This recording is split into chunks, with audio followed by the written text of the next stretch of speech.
चलिए जानते हैं आज की देश और दुनिया की सिलेक्टेड काम की और महत्वपूर्ण 50 बड़ी खबरों को सिर्फ 10 मिनट में। पर अभी तक आपने इस वीडियो को लाइक नहीं किया तो लाइक कर दीजिए। तो चलिए वीडियो स्टार्ट करते हैं। पीएम मोदी बोले बैंक डूबने पर 5 लाख रुपए जरूर मिलेंगे, जमाकर्ताओं को अब मिली सुरक्षा। पीएम नरेंद्र मोदी का ट्विटर अकाउंट है, पीएमओ का ट्वीट जो भी ट्वीट किए गए वो नजरअंदाज करें। महारैली में जन से लाभ, राहुल गांधी बोले मैं हिंदुत्ववादी नहीं, हिंदू हूँ, सत्ता मिले न मिले सच बोलता रहूंगा। 10% से ज्यादा कोरोना पॉजिटिविटी वाले इलाके में सख्ती, केंद्र सरकार ने दिए निर्देश। गणतंत्र दिवस पर भारतीय मेहमान बनेंगे 5 मध्य एशियाई देशों के राष्ट्रपति, जल्द ही विदेश मंत्री के साथ बैठक की उम्मीद। ऐसे लोग कूड़े में जाते हैं, बिपिन रावत की अंतिम विदाई में हुए दुर्व्यवहार पर राकेश टिकैत का तंज, बीजेपी का नाम लेकर बोला हमला। वित्त वर्ष 2022 की दूसरी तिमाही में अर्थव्यवस्था महामारी से पहले के स्तर पर पहुंची, वित्त मंत्रालय ने अपनी रिपोर्ट में बताई पूरी रिकवरी। प्रियंका ने केंद्र सरकार पर बोला जोरदार हमला, महंगाई हटाओ। महारैली में पीएम मोदी से पूछे कई तल्ख सवाल। लोकार्पण के बाद प्रसाद लेकर 8 लाख घरों तक पहुंचेगी बीजेपी, 40,000 हाथ बना रहे लड्डू। भारत में ओमिक्रॉन से ठीक होने लगे मरीज, महाराष्ट्र राजस्थान से आई गुड न्यूज, कुल केस हुए 36। मोबाइल रिचार्ज की महंगाई के बाद अब ब्रॉडबैंड की बारी, जल्द बढ़ सकती है केबल वाले इंटरनेट के रेट। सीएम मनोहर के बयान के बाद रद्द हुए जुमे की नमाज के 37 स्थल, मुस्लिम काउंसिल पूछा 5 लाख नमाजी अब कहां जाएं? सिर्फ नाम के पंजाब कांग्रेस अध्यक्ष रह गई सिद्धू, रैली में छलका दर्द, राहुल गांधी बोले नियुक्तियां तक नहीं कर पा रहा। मौसम विभाग का अलर्ट, अगले 4 से 5 दिन जमकर होगी बारिश, फिर पड़ेगी कड़ाके की ठंड। बैंक डिपॉजिट इंश्योरेंस पर सरकार का बड़ा फैसला, पीएम मोदी ने दिया तोहफा। टीटीपी को लेकर तालिबान ने पाकिस्तान को दिया करारा झटका, कहा तुम्हारा मसला है खुद ही निपटो, हम क्यों बीच में आए। गजेंद्र सिंह शेखावत ने कांग्रेस की रैली पर जमकर उठाई सवाल, सीएम गहलोत पर किया वार। विराट को ओडीआई कप्तानी से हटाया, अब सौरव गांगुली, जे शाह को बीसीसी से हटाने की मांग। लोकल यूज करने वाले हो जाएं सावधान, आरबीआई ने बदले नियम, बैंक उठा सकता है बड़ा कदम। देश के नए सीडीएस की नियुक्ति पर शुरू हुआ मंथन, एनएसए अजीत डोभाल ने की पीएम मोदी से मुलाकात। राजस्थान की कांग्रेस ने दिखाया दम, महंगाई के खिलाफ कर डाली देशव्यापी रैली। संजय राउत ने पूछा आखिर क्यों नाराज है कांग्रेस के पुराने लोग, राहुल गांधी का जवाब, इसमें मैं क्या कर सकता हूँ। 70 साल का हिसाब मांगने की जगह अपने 7 साल का हिसाब दे केंद्र सरकार, प्रियंका गांधी का बीजेपी पर हमला। जमाकर्ताओं को सालों से फंसा उनका पैसा मिला वापस, 1300 करोड़ रुपए से ज्यादा की है राशि, पीएम मोदी। आईसीएमआर की टेस्ट किट से होगी 2 घंटे में ओमिक्रॉन वेरिएंट की पहचान, जाने कैसे।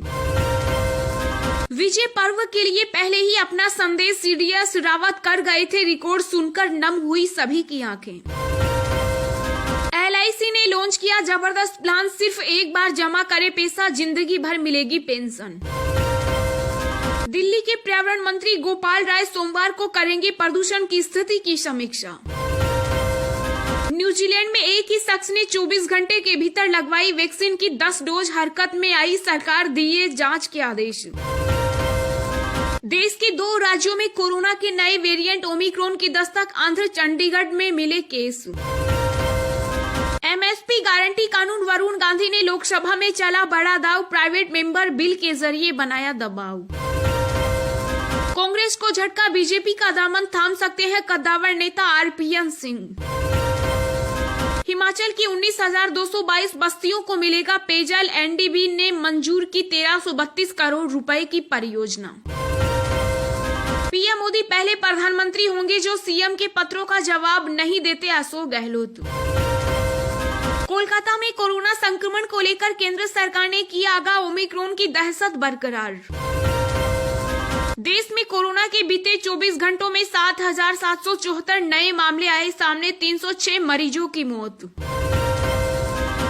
SBI ने लॉन्च की पर्सनल लोन की ये नई सर्विस 4 स्टेप में कर सकते हैं अप्लाई, यहाँ जाने डिटेल। जी हाँ दोस्तों, और भी बहुत बड़ी काम की खबरें निकल कर आ रही हैं, इसलिए वीडियो को लास्ट तक जरूर देखना। तो चलिए अब जानते हैं जो महत्वपूर्ण खबरें हैं उनको विस्तार से। पर इससे पहले अभी तक आपने इस वीडियो को लाइक नहीं किया तो लाइक कर दीजिए। पीएम मोदी बोले बैंक डूबने पर 5 लाख रुपए जरूर मिलेंगे, जमाकर्ताओं को अब मिली सुरक्षा। जी हाँ, प्रधानमंत्री नरेंद्र मोदी ने रविवार को बैंक जमा राशि बीमा कार्यक्रम में हिस्सा लिया। इस दौरान उन्होंने कहा कि आज देश के लिए, बैंकिंग सेक्टर के लिए और देश के करोड़ों बैंक अकाउंट होल्डर्स के लिए महत्वपूर्ण दिन है। पीएम मोदी ने कहा कि अब बैंक डूबने पर 5 लाख रुपए जरूर मिलेंगे, इससे जमाकर्ताओं को सुरक्षा मिली है। उन्होंने कहा कि बीते कुछ दिनों में 1 लाख से ज्यादा डिपोजिटर को बरसों से फंसा हुआ उनका पैसा वापस मिला। ये राशि करीब 1300 करोड़ रुपए से भी ज्यादा है। इसके भी 3 लाख और डिपोजिटर्स को बैंक में फंसा हुआ उनका पैसा मिलने वाला है। महारैली में जन सैलाब, राहुल गांधी बोले मैं हिंदुत्ववादी नहीं, हिंदू हूँ, सत्ता मिलने न मिले सच बोलता रहूंगा। जी हाँ, कांग्रेस जयपुर में महंगाई हटाओ रैली कर रही है। राहुल गांधी ने रैली को संबोधित करते हुए कहा कि आप दूर दूर से हमारी बात सुनने आए, इसके लिए धन्यवाद। देश की हालत आप सबको दिख रही है। रैली महंगाई के बारे में है, जो आम जनता को दुख हो रहा है उसके बारे में है। देश की जो आज हालत है शायद कभी नहीं हुई। पूरा का पूरा धन 4-5 पूंजीपतियों के हाथ, देश के सारे शिक्षा संस्थान एक संस्थान के हाथ हैं। देश को जनता नहीं चला रही, 4-5 पूंजीपति चला रहे हैं और पीएम उनका साथ दे रहे हैं। राहुल गांधी ने कहा कि 2 जीवों की एक आत्मा नहीं हो सकती, वैसे ही 2 शब्दों का एक मतलब नहीं हो सकता। हर शब्द का अलग मतलब होता है। देश की राजनीति में आज 2 शब्दों की टक्कर है, 2 अलग शब्दों की। एक शब्द हिंदू, दूसरा शब्द हिंदुत्ववादी। ये 2 अलग शब्द हैं। राहुल गांधी ने कहा कि महात्मा गांधी हिंदू थे, गोडसे हिंदुत्ववादी था। महात्मा गांधी ने किताब लिखी सत्य के साथ मेरे प्रयोग और अंत में एक हिंदुत्ववादी ने उनकी छाती में 3 गोली मार दी। लोकर यूज करने वाले हो जाए सावधान, आरबीआई ने बदले नियम, बैंक उठा सकता है बड़ा कदम। जी हाँ, लोग अपने आभूषण और अन्य कीमती सामान बैंक लोकर में रखते हैं ताकि ये महंगे सामान सुरक्षित रहे। दरअसल बैंकों की तुलना में हमारे घरों में चोरी या खोने की संभावना अधिक रहती है, लेकिन अब आपके इस खास सुविधा पर ग्रहण लग सकता है। आरबीआई के नियम के अनुसार एक लंबी अवधि तक आपने लोकर को नहीं खोला तो बैंक आपका लोकर तोड़ सकते हैं। आरबीआई ने सेफ डिपोजिट लोकर के संबंध में संशोधित दिशा निर्देश जारी किए। इन नए दिशा निर्देशों में बैंकों को लोकर खोलने की अनुमति दी गई। अगर लोकर लंबे समय तक नहीं खोला गया तो भले ही किराए का नियमित रूप से भुगतान किया जा रहा हो।